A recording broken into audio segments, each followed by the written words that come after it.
There are mornings so peaceful that people forget the world often hides its deepest tremors beneath that very stillness. A small rural road in the valleys of Appalachia lay wrapped in a thin veil of mist. Wooden porches still held onto the chill from the night before. The wind slid through the red autumn leaves with a whisper soft enough to sound like the earth itself was breathing. Calm, clear, but only on the surface. No one in that quiet place knew that day would become a tear in the memory of the entire community, a tear that would never fully mend. The people here had always taken pride in their slow pace of life, their steady rhythms, the family values that held them together through countless harsh winters. But even the gentlest lands have moments when something darker slips in. Something no heart, no matter how strong, is ever truly prepared for. A mother later said she felt something off that morning. She couldn't explain it. Just a faint unease. A tug in her chest that made her pause at the window, staring down the fog-laced road as if it were hiding a secret. The father remembered the sound of a car door closing earlier than usual. A small sound, barely noticeable, yet sharp enough to make him turn his head as though his soul had brushed against an unfamiliar silence. Neither of them knew those tiny details would haunt them for years, when everything was already too late. In Appalachian stories, people say the land always knows before we do. The wind hears what we haven't yet spoken. And sometimes, nature sends its own warnings. A bird bursting off the roof. A dog falling unusually quiet. A window creaking even when the wind is weak. These were things the townsfolk later mentioned with heavy shakes of their heads. Signs, they said. But in the moment, no one had a reason to be afraid. A narrator might pause here and ask the viewers something small. Have you ever felt that way? Like something was coming not because of a clear sound or sign, but because your heart skipped a beat for no reason, or a nameless unease settled in your chest. Humans are strange that way. We don't always understand our own instincts. Not until it's too late. That morning began like any other. The bakery opened its doors. Kids jogged toward the bus stop. A coffee truck pulled into its usual corner. Everything was in its place. Everything was ordinary, almost perfectly so.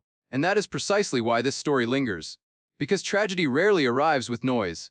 It arrives through silence. A silence so deep that people later wonder how they didn't hear it sooner.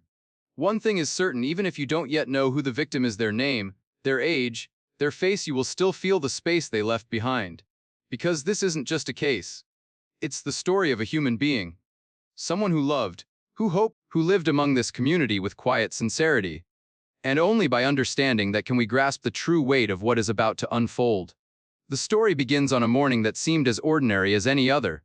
But only a few hours later, this peaceful land would be plunged into a nightmare no one saw coming. A mystery that baffled investigators, shattered a family, and caused a once tight-knit community to look at one another with unfamiliar fear. And the only question echoing through the quiet Appalachian Valley was this: why did it have to happen on that day? And this right here is where everything begins. Before everything collapsed, she was simply a small, quiet piece of this town's peace. A piece so gentle that if you didn't pay attention, you could easily overlook it.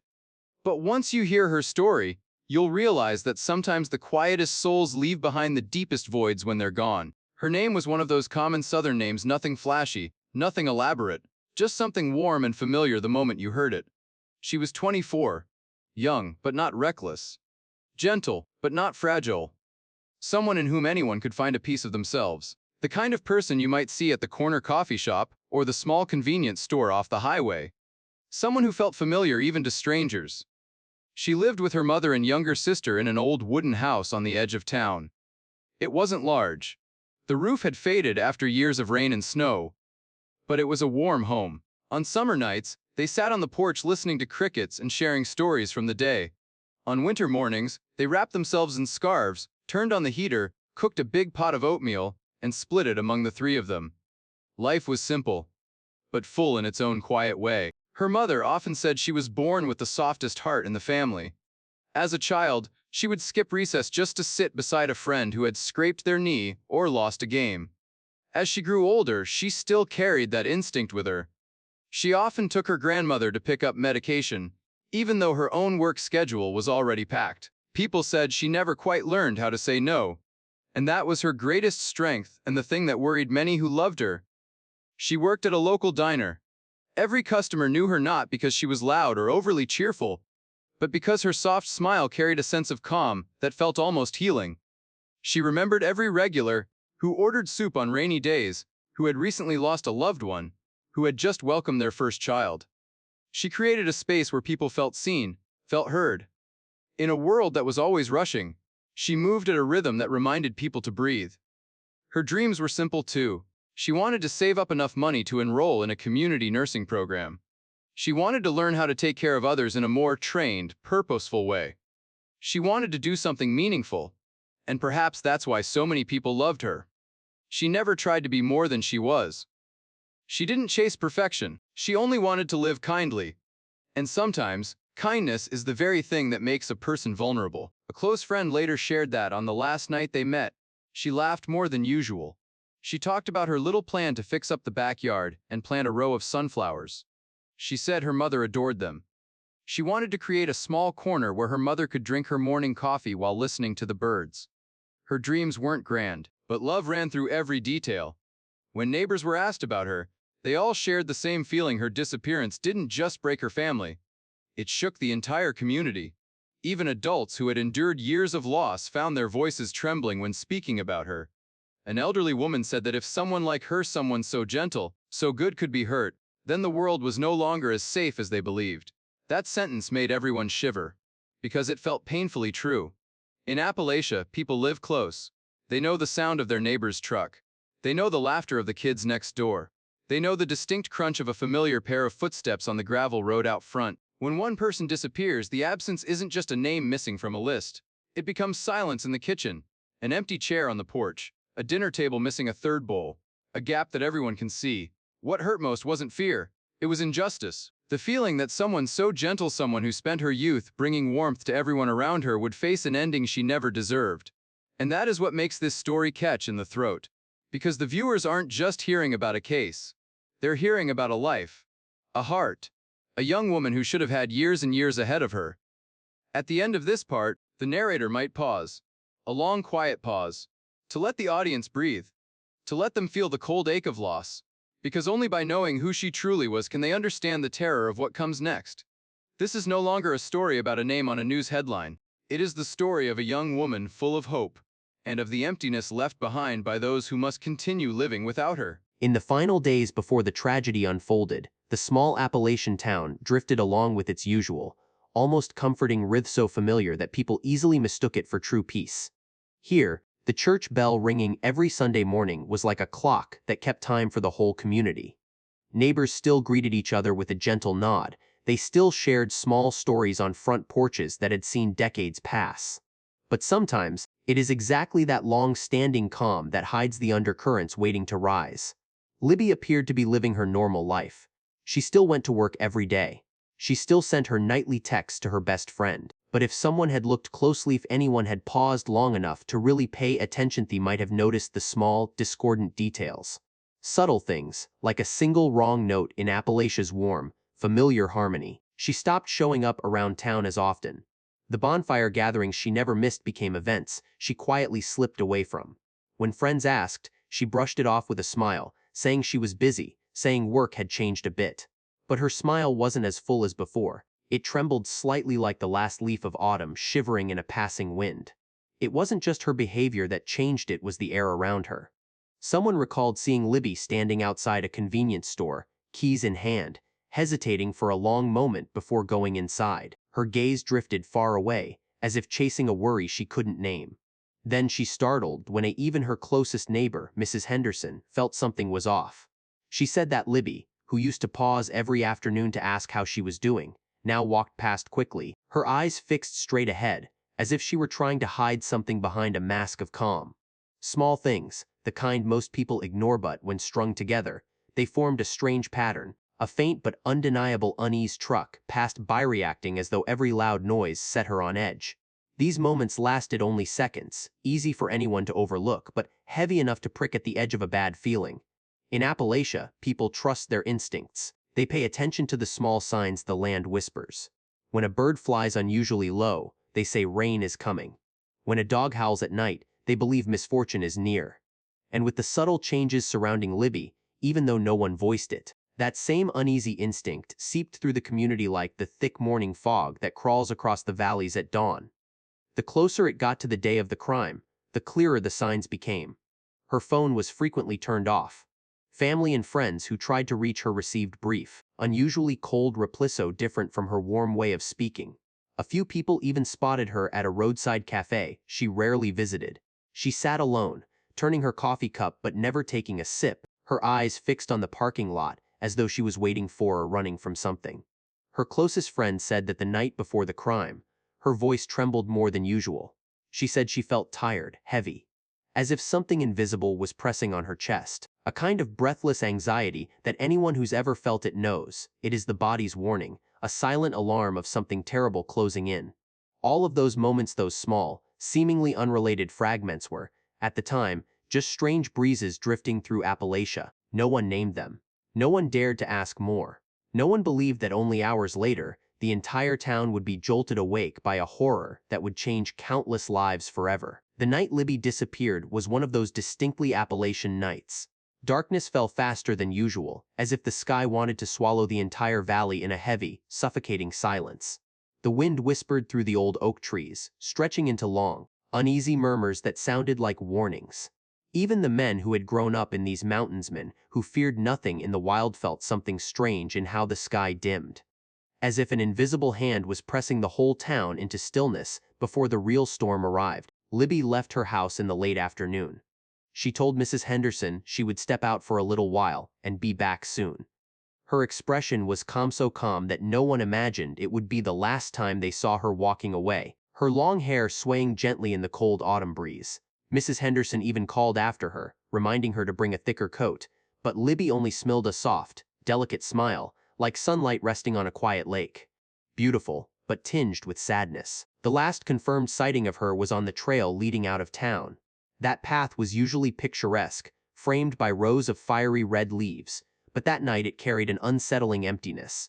A witness said they saw Libby standing by the roadside speaking to someone on the phone. She spoke, so quietly, as though she feared being overheard.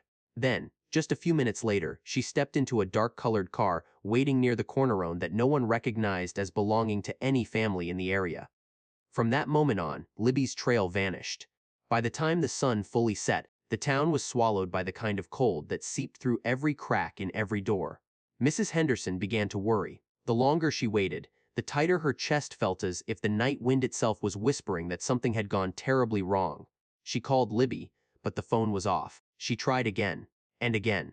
Each unanswered ring squeezed her heart a little more. Libby's best friend tried too.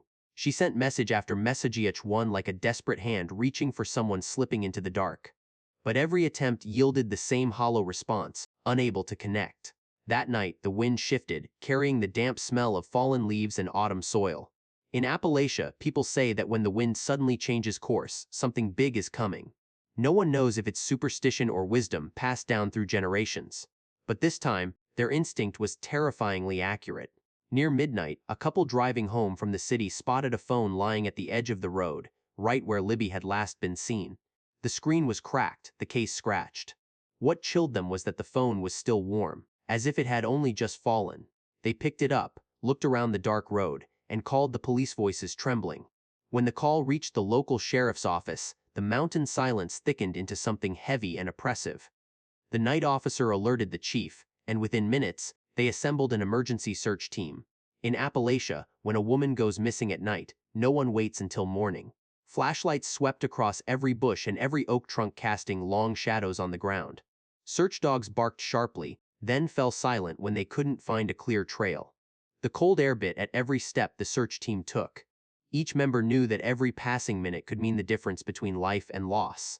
Libby's best friend arrived at the scene, standing on the roadside, hands trembling inside a thin jacket.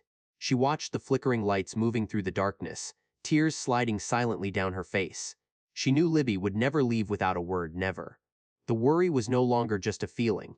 It had become a sharp, undeniable pain, and icy truth that sliced through the entire community. It felt as if Appalachia itself had gone still, holding its breath, waiting for an answer, waiting for a miracle, or bracing for a truth too cruel to speak aloud. From the moment Libby vanished, the entire town changed. Colors felt different.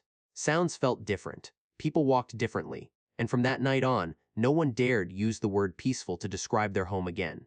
Because in a single night, loss had torn through the hearts of those who loved her and left an invisible scar across the quiet mountain air that had once felt safe. The next morning, Appalachia woke under a blanket of fog so thick it felt like it clung to the skin. The mist covered the narrow road where Libby had last been seen. Locals would later say that the air that morning felt unusually heavy, like the mountains themselves were trying to hide a truth no one was ready to face. Around 6 a.m., the search team returned to the area they'd swept through the night before. The first pale light of dawn helped them see the small details more clearly now. Hesitant footprints pressed deep into the damp soil, scuffed patches of leaves. Everything looked like a quiet retelling of someone trying desperately to escape a darkness closing in but failing. A young officer noticed the first clue. It was Libby's gray scarf, the one she always wore when the weather turned cold. It lay draped across a low bush, as if caught by the wind, yet everyone knew it wasn't the wind. One end of the scarf was strained and twisted, the fibers pulled tight, a clear sign that Libby had fought or someone had fought her. The moment they picked it up, the air seemed to shrink around them. No one said it aloud, but every single person understood they were no longer searching for a lost girl. They widened the search radius by several dozen meters. Every footstep on the wet ground sounded too loud, too intrusive. Nobody wanted to be the one to find the next clue, but nobody could bring themselves to stop either. They all cared about Libby.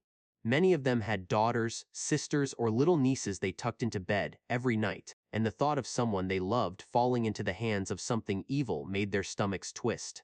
Minutes later, they found Libby's wallet under a layer of damp leaves. Inside were her family photos and a grocery receipt from the afternoon before. There were no signs of a struggle on it, but the simple fact that her wallet lay abandoned in the woods sent a chill down everyone's spine. Libby was meticulous. She didn't drop things.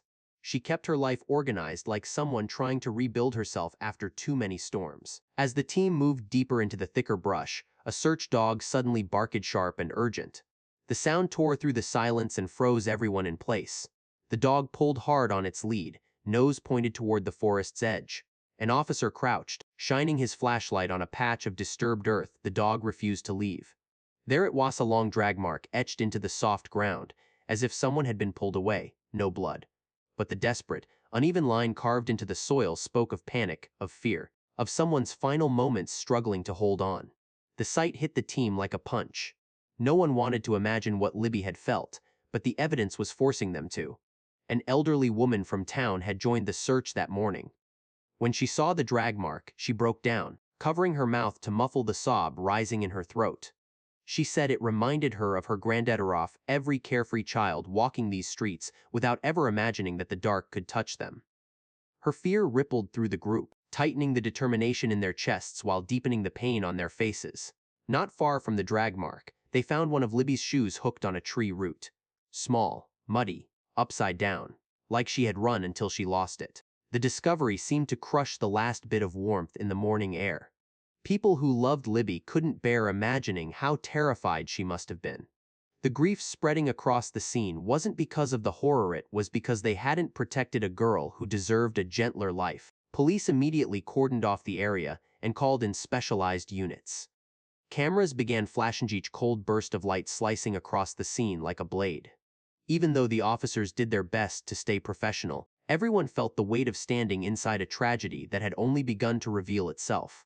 There was no body, no signs of life, only fragments of panic, fragments of a desperate escape, fragments of a girl who used to smile softly at the world. The crime scene wasn't just evidence. It was a wound, a place the people who loved Libby would carry with them for the rest of their lives. A reminder that even in the quietest towns, shadows can reach out and take someone in a matter of minutes. That morning, as the fog slowly lifted, prayers spread across Appalachia. People hoped Libby was still alive, hoped someone would find her before it was too late. But deep down, they all understood from the moment they found the scarf, the wallet, and that drag mark in the earth, their world had changed. Forever. The moment the scene was confirmed to contain signs of foul play, county police immediately elevated Libby's case to an urgent investigation.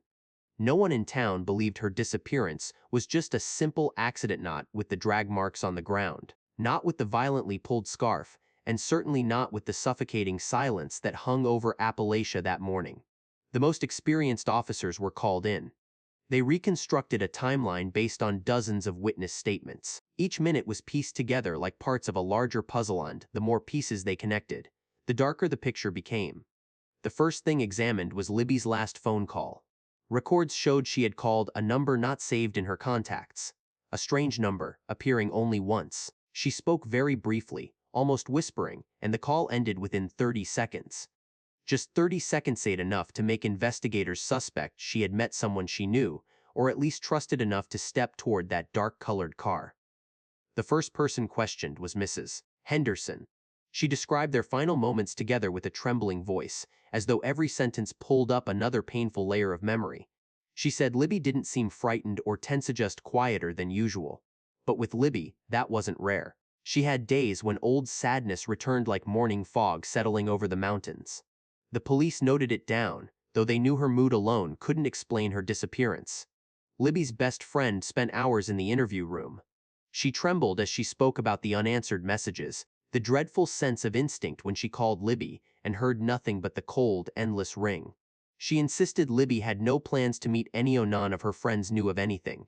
No conflicts, no complicated relationships, no signs that she would willingly leave on her own. The investigation expanded to people around her. A former coworker was placed on the list because of a small dispute weeks earlier. He claimed they had argued over the work schedule, but it had been a misunderstanding. He appeared calm, cooperative, and there was no evidence he had been near the area where she vanished. Even so, officers noted inconsistencies in his story. Next was the owner of the grocery store where Libby had stopped the previous afternoon. He said she bought a few items, paid in cash, and offered a faint smile before leaving. No one followed her, at least not in his sight. Security footage confirmed this. But oddly, the dark-colored car didn't appear on that footage. It seemed to show up only after she had already walked down the road. Police began to realize this wasn't a random disappearance. The clues were too neat. The scarf, the wallet, the shoe, everything within a strangely tight radius. But the phone's absence kept them stuck. The phone was their most crucial lead, and after the couple reported the emergency call, it went completely dark. No signal, no location. As if someone had deliberately erased it from existence. Digging deeper, investigators found a rare witness, a truck driver who had passed by that road on the night Libby disappeared. He said he saw a car parked on the shoulder, its red brake lights glowing oddly through the trees. It caught his attention, but as he slowed down, the car instantly turned off its lights and sped away. He couldn't see the plate, nor the driver. He remembered only one thing: the way the car accelerated. It didn't feel like someone in a hurry. It felt like someone hiding. That clue opened a sliver of hope, but an even larger shadow. No one knew how the car was connected to Libby. No one knew who was driving. And no one knew what happened to her between sunset and the moment night swallowed the mountains. Police combed forest roads, questioned dozens of residents, reviewed every minute of camera footage. Yet no matter how hard they tried, they couldn't form a complete picture. Libby's traces were like morning mist reach out, and they vanished, leaving only a chilling emptiness. By the third day, the investigation officially hit a dead end. No clear suspects, no motive, no direct evidence, no certain direction left to pursue. But what hurt the town most wasn't the lack of progress, it was the unspoken fear that the less they found, the more likely Libby was still out there somewhere, waiting. And every passing hour chipped away another piece of hope. Appalachia was used to the silence of the mountains. But this silence was different. It was heavy, haunting, whispering that somewhere among those rustling trees, a dark truth was hiding. 3 days after the case hit a dead end, Appalachia felt as if it had been swallowed by a thick, suffocating fog. But just when every glimmer of hope seemed to fade out, an unexpected twist emerged that reignited the dying pulse of the investigation. That morning, a park ranger rushed into the police station, his face tight with unease. He explained that the night before, while patrolling the western ridgeline, he heard a metallic clinking echoing from the rocky ravine. At first, he assumed it was an animal, but what froze him in place was the pattern: 3 repeating taps, evenly spaced. A signal. Not the sound of nature. Not the sound of wind. Police immediately headed to the area. When they arrived, they found something that made all of them stop dead in their tracks. Beside a large pine tree, under a thin layer of dried leaves, a faint light flickered. When they picked it up, they could hardly believe their eyes. It was Libby's phone. Damaged, the edges dented from impact, but still glowing faintly as if someone had placed it there not long ago. The phone wouldn't turn on. But the true shock was on the shattered screen. The cracks formed a curved pattern, and under the morning light, a reflection appeared faint, distorted, but unmistakable. From the angle of the camera facing Libby during her last recorded moment, the reflection showed the silhouette of a man standing behind her. Blurry, partially obscured by the cracks, yet clearly different from anything investigators had previously imagined. Taller, broader. The posture of someone used to physical labor. The second twist arrived moments later, when the forensic technician delivered startling news. Libby's phone wasn't dropped there. Someone had placed it at the base of the tree the night before, right during the time when search teams had no presence on the western ridge. As if that person knew exactly when the patrol route would be empty, as if he wanted the police to find it, but only at the precise moment he chose. A chilling question rose instantly: why did he leave the phone behind? What was he trying to say? Who was he trying to show that reflection to? A warning, or psychological warfare? But the most unsettling twist hadn't come yet. Upon deeper analysis of the screen, the technician discovered something that made the entire room fall silent. The curved crack pattern wasn't created by an accidental drop or natural impact. It was intentionally made, struck directly from the front with controlled force. Damaged, but not destroyed. As if the person who did it wanted to preserve part of the image, wanted to leave behind the silhouette, wanted the investigators to know he existed. At that moment, everyone understood. This wasn't a random disappearance. This wasn't an accident. This wasn't someone running in panic. This was a challenge, a provocation, a calculated message from someone who wasn't afraid, someone who was watching them from somewhere deep within the Appalachian Mountains, where every trail can turn into a labyrinth. A young officer whispered something that made everyone's skin crawl. Maybe from the very beginning we were never the hunters. We're the ones being led. That moment changed the entire direction of the investigation and made every heartbeat in Appalachia tremble, unsure whether it was from newfound hope or a fear that had just doubled in size. It wasn't until the 12th day of the investigation when the last light of winter spilled through the police station window like a tired streak of gold that everything finally began to fall into place. What was strange was how the truth didn't arrive like thunder. It came like a single leaf falling at the perfect memento, light, so quiet, you could almost mistake it for nothing at all. But once added to the bigger picture, it made everything terrifyingly clear. That morning, Detective Ward received a short phone call. The voice of the lab technician trembled as if suppressing excitement. The soil sample found on the edge of the victim's shoe did not match the forest where the body was discovered.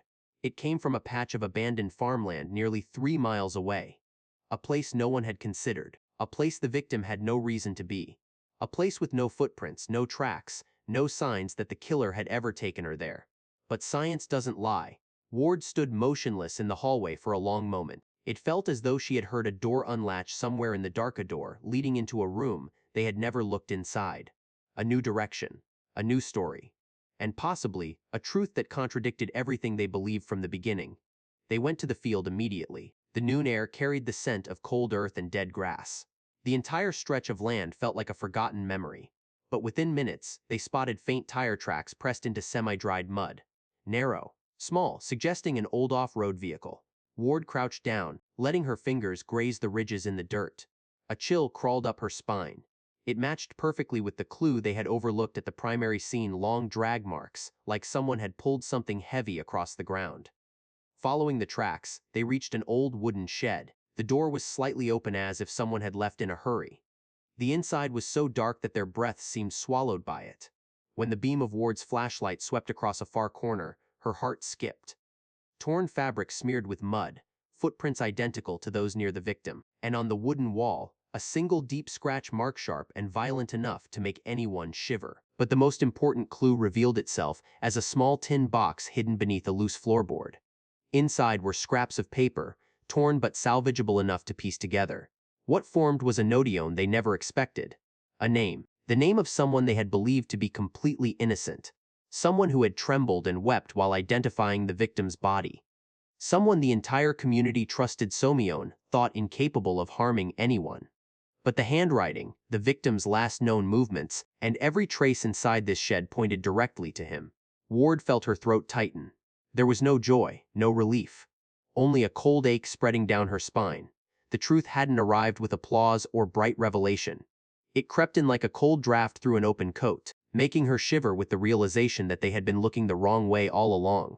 As they examined every shadowed corner of the shed, the story finally unfolded, piece by piece, mark by mark. Moment by moment, each one once meaningless, now undeniable.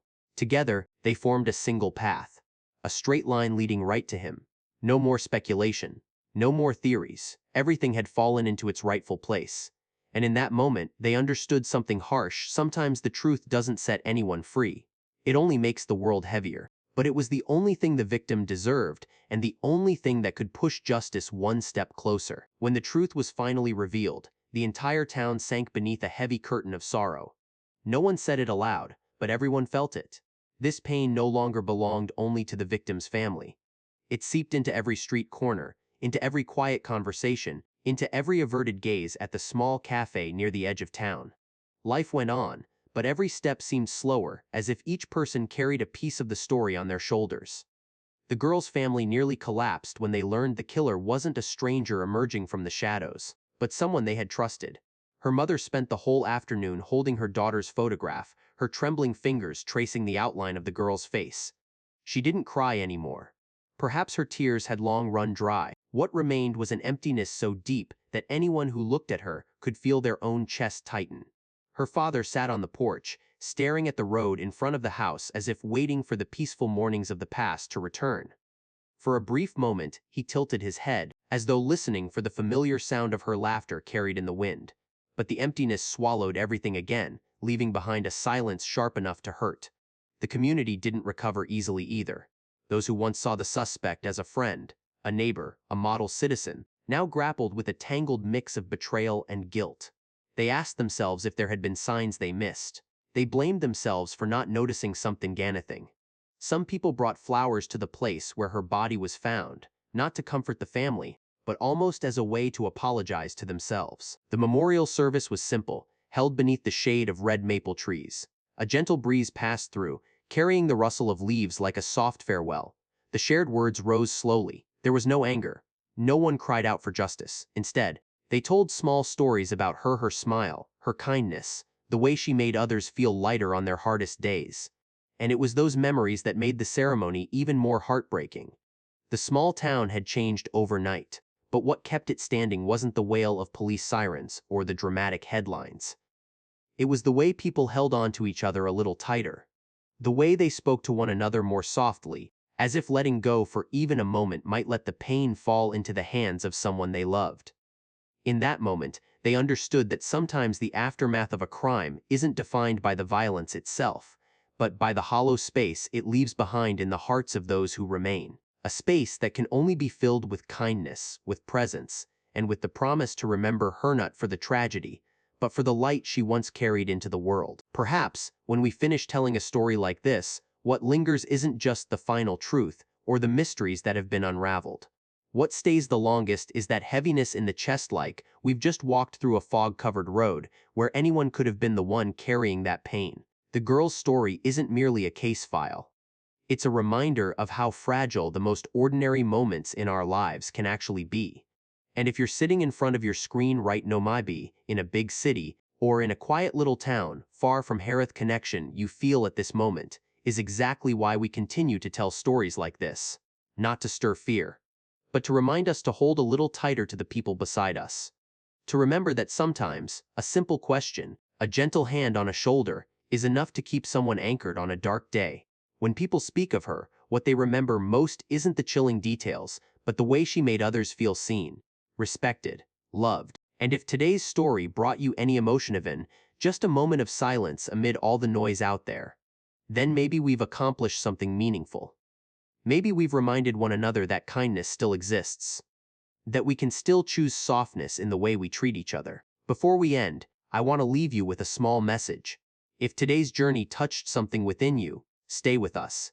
Because each episode isn't just a story, it's a chance to look deeper into the world around us, and sometimes, into the corners of ourselves we rarely visit. Your presence makes these stories warmer, fuller, more human. So if you want to continue walking with us through stories like this, stay a little longer, hit follow, and let us be by your side for the next chapter. Thank you for listening with your time, your attention, and your heart, and may the gentleness you offered today find its way to someone who needs it tomorrow.